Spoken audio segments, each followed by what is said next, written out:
Hello students, today we are going to start a new chapter that is Basic Accounting Terms.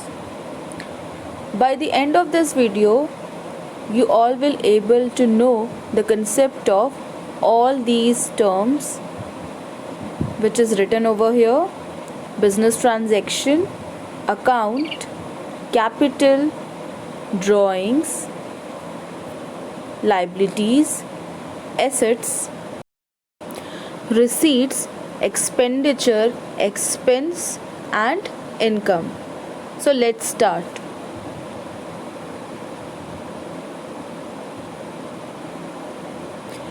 Here we have the first term, that is business transactions. As we have already discussed in our first chapter that in business we have n number of transactions. Transaction होता क्या है? Any activity which involves money. Yes, जहाँ पे भी goods and services monetary purpose के लिए exchange होते हैं and which changes the financial condition of the company has to be recorded and it is known as business transactions. So here is the meaning. A business transaction is an economic event that has some effect on the resources of a firm or on the sources of a firm's assets. These business transactions will affect the financial condition of the company and they must be recorded by a company.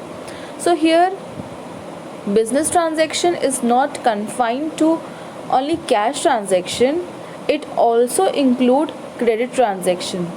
Business में ऐसा तो नहीं है कि सिर्फ हम cash basis के transactions करते हैं, बहुत सारे ट्रांजेक्शन्स ऐसे होते हैं जो क्रेडिट बेसिस पे भी होते हैं. For example, you purchase raw materials on credit basis, you sold goods on credit basis. So all those transactions and events to be recorded. जो भी ट्रांजेक्शन फिनेंशियल चेंजेस लाते हैं बिजनेस पे, वो सारे ट्रांजेक्शन्स को हम रिकॉर्ड करते हैं.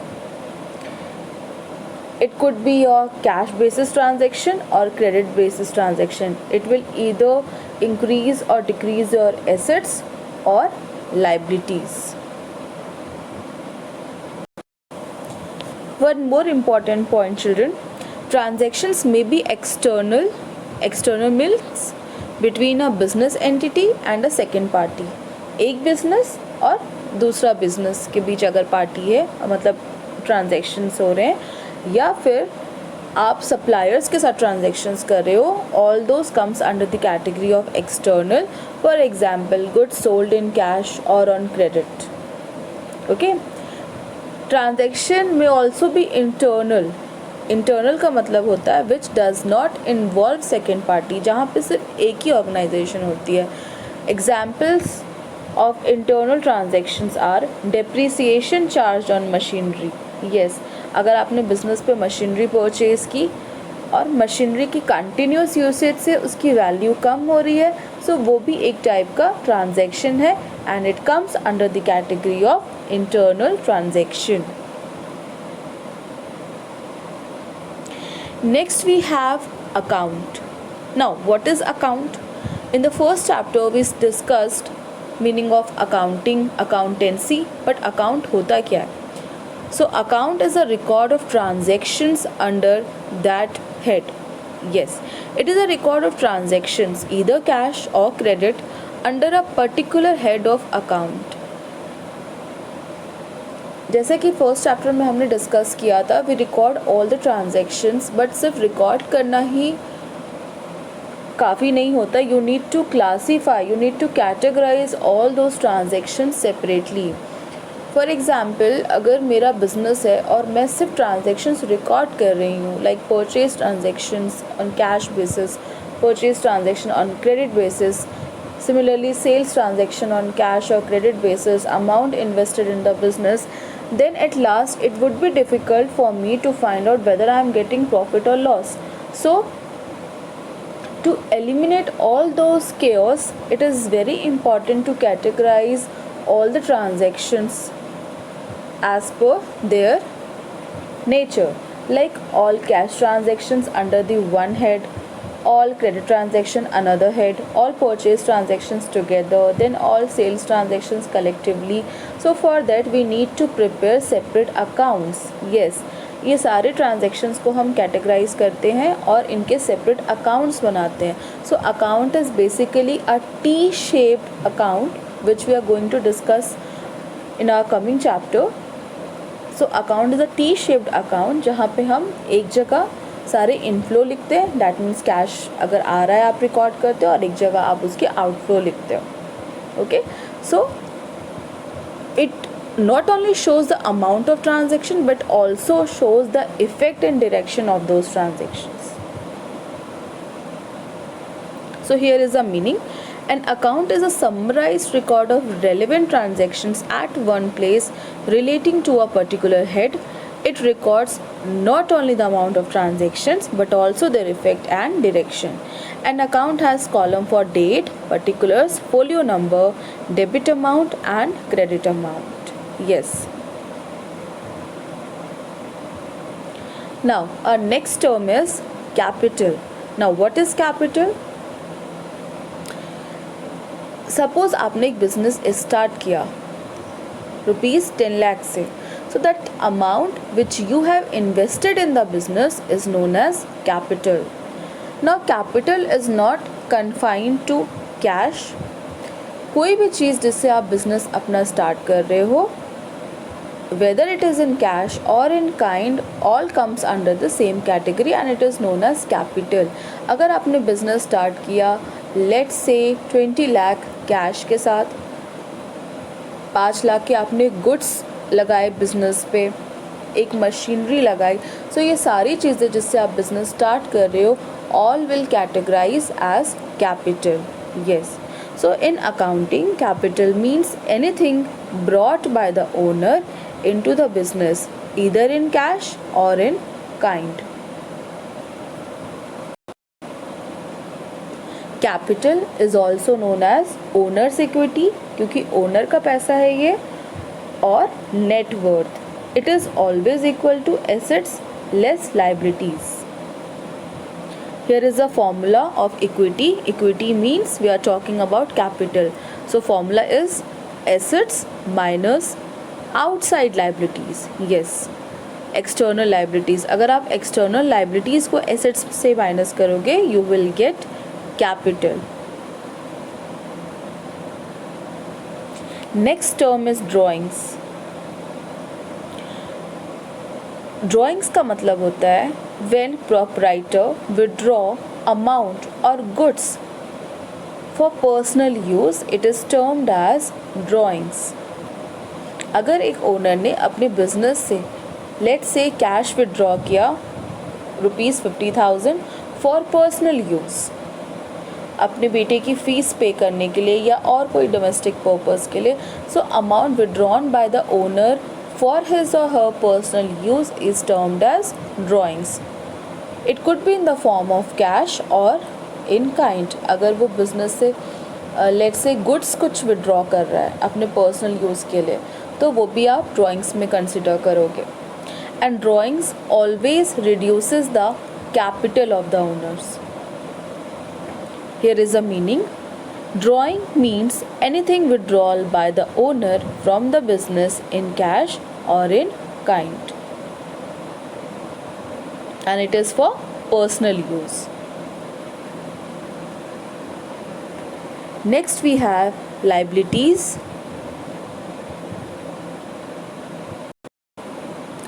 So liabilities means amount payable by the business when you owe someone the amount, that is known as liability.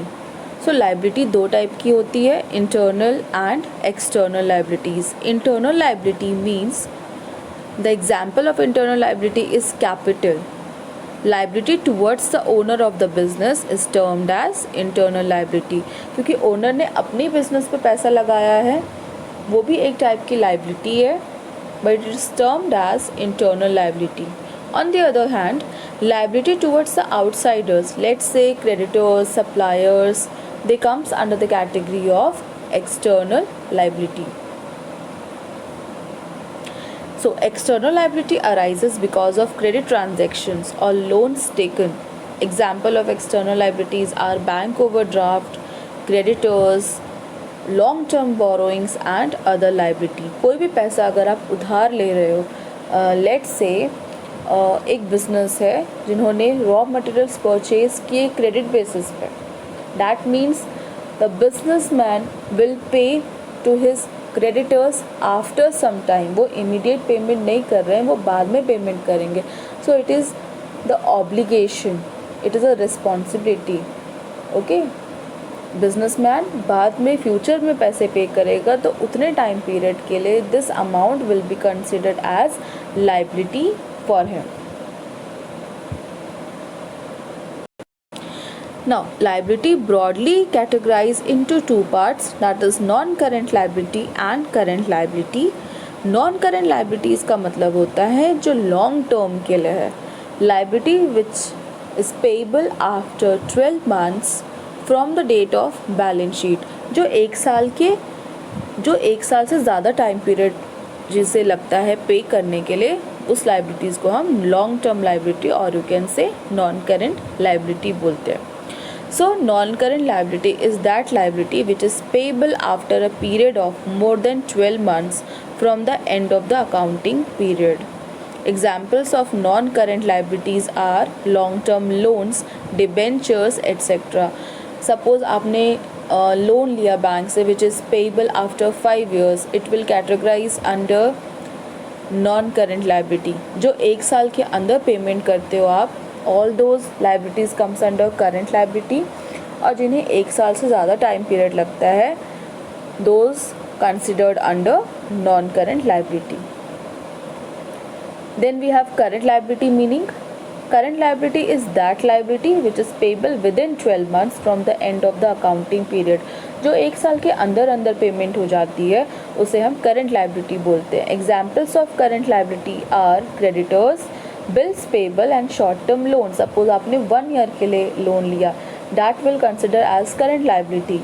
Creditors जो होते हैं वो एक साल के अंदर हमें पेमेंट करनी होती है. वैसे ही बिल्स पेबल होता है, ये भी आपको एक साल के अंदर पेमेंट करना होता है. So all these terms are current liabilities. Students, there is one more term that is contingent liabilities. इसके बारे में हम ज़्यादा डीपली नहीं पढ़ेंगे because this term is related to class 12 syllabus. तो इसके बारे में जस्ट एक मैं ब्रीफिंग करूँगी. So contingent liabilities are those liabilities which are payable on the occurrence of some event or contingency. Yes, so these are the liabilities which depend upon future event. Okay, ये totally future पे depend करता है. अगर future में वो चीज़ arise हुई तो contingent liability create होती है. Okay, so till then we do not record contingent liability in our balance sheet. Then we have assets. So assets क्या होते हैं? These are the economic resources of the entity or the business which will give benefit in the future. Yes, जो भी resources जिससे भी हम business run करते हैं, all those components categorized as assets. Okay, in other words we can say anything which will enable the firm to get economic benefits in the future is an asset. Example of assets are land, building, machinery, furniture, stock, debtors, cash, bank balance, trademark, copyrights, goodwill, etc. So assets are future economic benefits. For example, अगर हम school की बात करें तो school में क्या क्या चीज़ें एसेट्स में आएंगी जिससे भी हम स्कूल रन कर रहे हैं, like land, building, furniture, all these terms as asset. जो भी रिसोर्सेज जिससे आप बिजनेस रन करते हो, ओन करते हो, will be categorised as assets. So assets should have the following characteristics. It should be owned by the business, ये उनका प्रॉपर्टी होना चाहिए बिजनेस का. It may be in the form of tangible, that is physical form, or intangible form. It should have some value attached to it. Yes, so assets can be classified into non-current assets, current assets, and third is fictitious assets. So let's talk about fixed assets, or you can say non-current assets first. Those assets which are held by an entity or enterprise not with the purpose to resell but are held either as investment or to facilitate business operations. Yes, ऐसे assets जो आप resale करने के purpose से नहीं purchase करते हो, आप इसे अपने बिजनेस को रन करने के लिए, ग्रो करने के लिए, बिजनेस में जितनी भी एक्टिविटीज़ होती है उसके लिए आप इसे परचेज करते हो. These are known as non-current assets. Okay? Or you can say fixed assets. Examples are land, building, plant, machinery, long-term loans and advances given to another business, non-current investments and other non-current assets. So first we'll talk about fixed assets. Fixed assets are those non-current assets of an enterprise which are held not for resale but with the purpose to increase its earning capacity. Now, fixed assets are further classified into tangible assets and intangible assets. Tangible assets are those assets which have physical existence. Physical existence means जिसे हम देख सकते हैं, छू सकते हैं. Examples of tangible assets are land, building, machinery, computer, furniture, etc. Then we have intangible assets, just opposite to tangible. Assets not having physical existence termed as intangible assets. इन्हें आप देख नहीं सकते, टच नहीं कर सकते, बट इनकी value होती है. Examples of intangible assets are patents, goodwill, trademark, computer software etcetera. कोई भी ऑर्गेनाइजेशन है, जैसे उनकी रेप्यूटेशन होती है, उसे हम देख नहीं सकते, छू नहीं सकते, बट स्टिल इसकी वैल्यू बहुत होती है. So all those assets which do not have any physical existence is known as intangible assets. Then we have current assets. Current assets are those assets which are held by an entity or enterprise with the purpose of converting them into cash within a short period. Yes, ऐसी चीज़ें जो which are meant for resale, जिसे आप cell करने के purpose या फिर cash में कन्वर्ट करने के पर्पस से कंसिडर करते हो, they are known as current assets. For example, goods are purchased with a purpose to resell and earn profit. आपने गुड्स परचेज किया, इसलिए परचेज किया ताकि आप उसे रीसेल कर सको और प्रॉफिट अर्न कर सको. It will be categorise under current assets. Debtors भी करेंट एसेट्स में आते हैं because it can be converted into cash within a year. Yes, ऐसी चीज़ें जो एक साल के अंदर कैश में कन्वर्ट हो जाती है और ऐसी चीज़ें जो आप रीसेल के पर्पज से परचेज करते हो comes under the category of current assets. Now, the third type of asset is fictitious assets. As the name has its meaning, fictitious, the word itself says fake. Yes, ये actual assets नहीं होते हैं. So, fictitious assets are not an asset in the true sense, but this is a huge amount of expenses or losses which are unclaimed in profit or loss account during the year in which they are incurred. Now, let us take one example to clear the concept. Suppose मेरा business है और मैंने अपने business को grow करने के लिए एक ह्यूज इन्वेस्टमेंट किया है. लेट्स से अराउंड 20 lakhs. मैंने अपने बिज़नेस को बढ़ाने के लिए उसके एडवर्टीज़मेंट पे बहुत खर्चा किया, 20 lakhs का खर्चा किया. अब मैं क्या करूँगी, 20 lakhs अगर मैं अपने प्रॉफिट एंड लॉस अकाउंट पे एक साथ दिखाती हूँ तो ये जो मेरा बिज़नेस है, अगर मैं जब इसे डिस्क्लोज़ करूँगी when I prepare financial statement, so जो एक्सटर्नल यूज़र्स हैं उनके सामने इम्पैक्ट बहुत अलग जाएगा, that I have incurred huge loss. So companies क्या करती है, बिज़नेस क्या करती हैं, एक साथ पूरा ह्यूज लॉस ना दिखा के इसे ये पार्ट में राइट ऑफ करती है। मतलब 20 लाख को अगर मैं एक साथ नहीं दिखा रही हूँ, लेट से एक साल में मैं सिर्फ 2 लाख दिखाऊंगी, मतलब मुझे कितने साल तक ये लॉस दिखाना पड़ेगा? 20 लाख का लॉस 10 ईयर्स तक। यस, तो यही चीज़ है। ह्यूज एडवर्टाइजमेंट पे जो आपने खर्चा किया वो एक साल पे किया है 20 लाख का, बट इसे आप एक साथ कलेक्टिवली ना दिखा के इसे आप पार्टली शो कर रहे हो। Okay, so that is known as fictitious assets. Examples of fictitious assets are deferred revenue expenditure such as advertisement expenditure. Those assets which are neither tangible nor intangible. They are losses not written off in the year in which they are incurred but in more than one accounting period. ऐसे losses जो आप collectively show ना करके part में show करते हो, आने वाले कुछ सालों तक इसे आप शो करते हो, ऐसे लॉसेस को हम फिक्टिशियस एसेट्स की कैटेगरी में रखते हैं। So these are the examples of fictitious assets: discount on issue of debentures, equity or preference shares, business promotion expenses if it has huge value, जैसे मैंने अभी डिस्कस किया, like advertisement expenditure, preliminary expenses, or any loss on issue of debenture, equity or preference shares.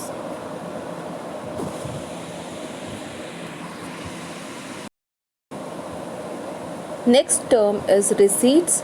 Receipts, as a name has its meaning, any amount received.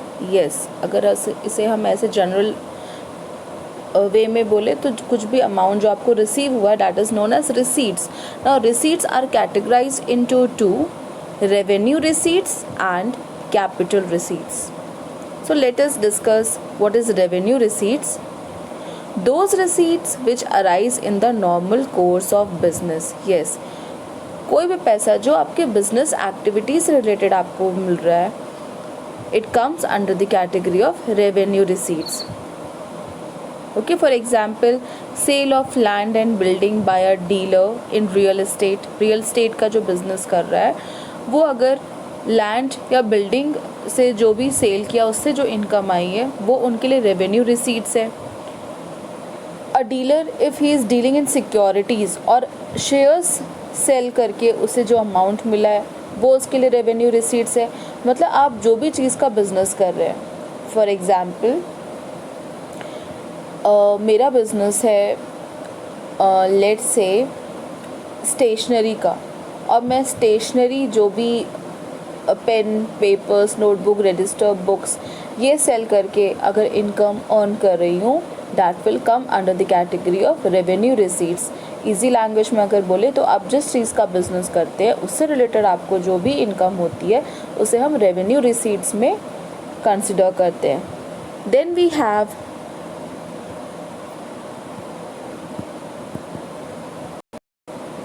Capital receipts. अब capital receipts is just opposite to revenue receipts. Revenue receipt is related to business activity which you are engaged in. Capital receipts का मतलब business के अलावा आपको जो भी earnings आपकी है वो सारी चीज़ें कैपिटल रिसीट में आएगी. फॉर एग्जांपल अगर मैंने कोई बिल्डिंग सेल की या कुछ लैंड सेल किया, अपनी प्रॉपर्टी सेल की, तो वो सारी चीज़ें मेरी बिजनेस से रिलेटेड नहीं है, तो ऐसे इनकम को हम कंसिडर करते हैं as capital receipts.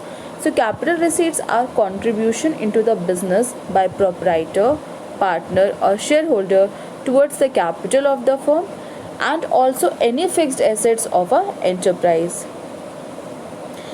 Examples are sale of land and building by a person other than a property dealer. Yes, अगर property dealer सेल करता है लैंड एंड बिल्डिंग और उससे उसको इनकम जनरेट होती है तो वो उसे रेवेन्यू रिसीट पे कंसिडर करता है. But a person he is not engaged with property dealer business but still he is selling his property, so that will come under the category of capital receipts. Easy language में business से related जो भी आपकी earnings होती है वो revenue receipt में आती है. बिजनेस के अलावा आपकी कोई भी अर्निंग है जो आपकी बिजनेस एक्टिविटी से रिलेटेड नहीं है, all those come under the category of capital receipts.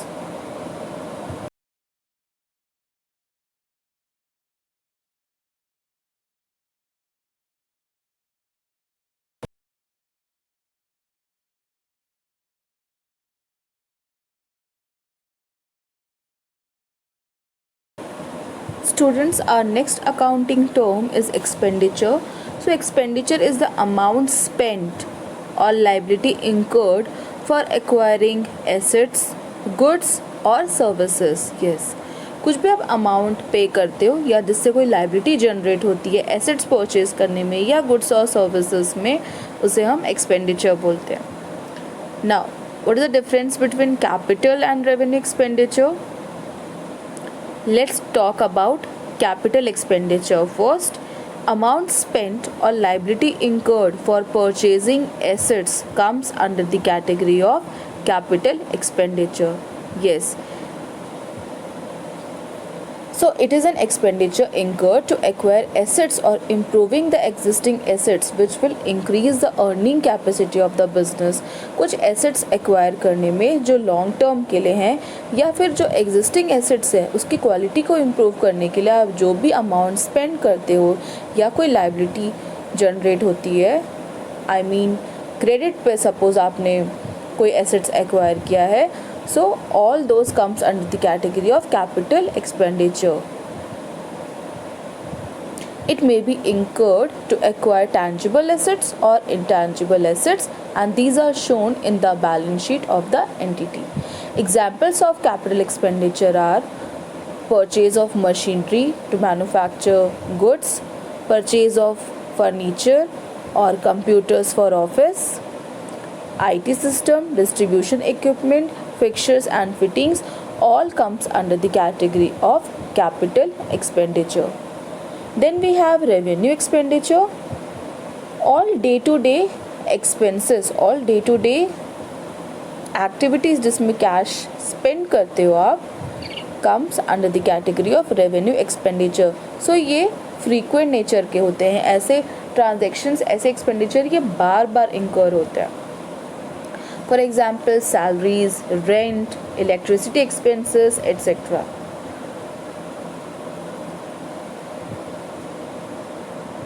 Then we have deferred revenue expenditure. अब deferred revenue expenditure क्या होते हैं? Expenses of revenue nature written off in more than 1 year, which we have discussed earlier, like advertisement expenditure.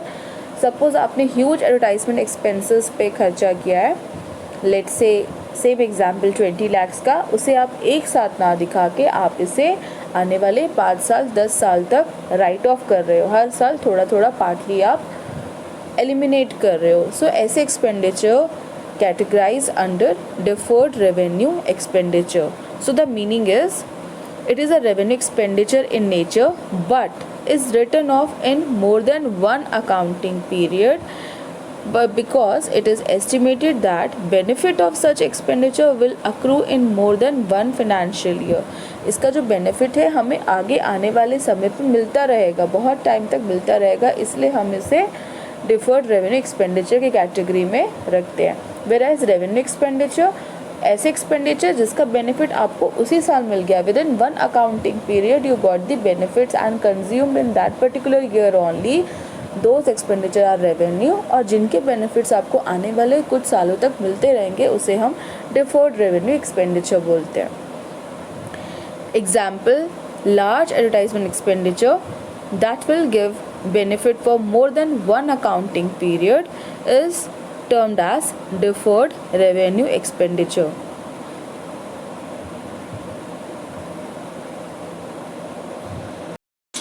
Now our next term is expense. Expense is the cost incurred for generating revenue. Expenses is a monetary measure of inputs or resources consumed. It is a value which has expired during the accounting period. एक साल के अंदर अंदर जो भी आप खर्चे करते हो in business comes under the category of expenses like salaries, wages, rent, etc. Other examples are bad debts. Okay, कुछ पैसा आपको डेटर से मिलना था बट नहीं मिला, एक साल के अंदर वो मिलने वाला पैसा था बट उसमें से कुछ पार्ट नहीं मिला, so that money which you have not received from the debtors is known as bad debts. All those comes under the category of expenses, and we show expenses in trading or profit and loss account debit side. Now expenses are of two types. prepaid expenses and outstanding expenses. Let us discuss now what are prepaid expenses. So prepaid expenses are expenses paid for in advance before receiving the product or service. For example, इस साल का मुझे rent देना था 2,000 per month, सो yearly मेरा rent होगा 24,000, but I have paid ₹48,000. That means मैंने एक साल और जो नेक्स्ट ईयर का रेंट अभी से मैंने पेमेंट कर दी है, तो उसके जो बेनिफिट्स है 1 ईयर के वो मैं रिसीव करूँगी. Okay, so it is an expense that has been paid in advance and the benefit of which will be available in the following year or years. ऐसे एक्सपेंसेस जो अभी अराइज नहीं हुए हैं बट उसके लिए आपने पेमेंट एडवांस में कर दी है, उसे हम प्रीपेड एक्सपेंसेस बोलते हैं. Now outstanding expenses, these are the expenses incurred but not paid. ये एक्सपेंसेस अराइज हो गए हैं बट अभी तक आपने इसकी पेमेंट नहीं की है. फॉर एग्ज़ाम्पल, मुझे वर्कर्स को इस साल लेट्स से 1 लाख रुपीज़ देना था. In total I am saying 1 lakh rupees मुझे वर्कर्स को पे करना था, बट मैंने सिर्फ 80,000 पे किया. डैट मीन्स 20,000 अभी भी मेरे लिए ड्यू है, वो मेरे लिए लाइबिलिटी होगी. सो ऐसे एक्सपेंसेस जो अराइज हुए हैं बट आपने अभी तक पेमेंट नहीं की है, these are termed as outstanding expenses. So there is a difference between prepaid expenses and outstanding expenses. Those expenses which is already paid in advance termed as prepaid expenses and these are assets for the business. ये आपके लिए assets होते हैं जिसके benefits आपको आगे मिलेंगे. So आप इसे बैलेंस शीट में in your balance sheet you will show prepaid expenses asset side, whereas outstanding expenses are those expenses which has incurred but not yet paid, so it is a kind of liability and it will be shown in your balance sheet liability side. Our last term is income. So income is excess of total revenue over total expenses. Before coming to the term income, I would like to tell you the meaning of revenue. Now, what is revenue? Suppose I manufacture, let's say, TV manufacturer. Okay, अब TV manufacture करने में जो मुझे इसकी cost पड़ती है, let's से 1 TV cost ₹40,000. Okay, this is the cost and मैं इसे सेल कर रही हूँ मार्केट में for ₹50,000. So students, this 50,000 which is the selling amount is income, is revenue for me. This will be termed revenue. Okay, जो selling price है जितने में आप सेल कर रहे हो, this will be termed revenue. So when you subtract this cost price, ये आपके लिए क्या हुआ, एक्सपेंसेस हुआ. So when you subtract this cost price from the selling price, the remaining amount will be termed as income. So in easy language you can say excess of total revenue over total expenses. Revenue में जो 50,000 आपका revenue है, अगर उसमें से आप अपने expenses that is 40,000 subtract करोगे, remaining 10,000 will be your income. So income is the profit earn during an accounting period. The formula of income is revenue minus expenses. So that's all for today. Tomorrow we'll discuss the next 10 terms.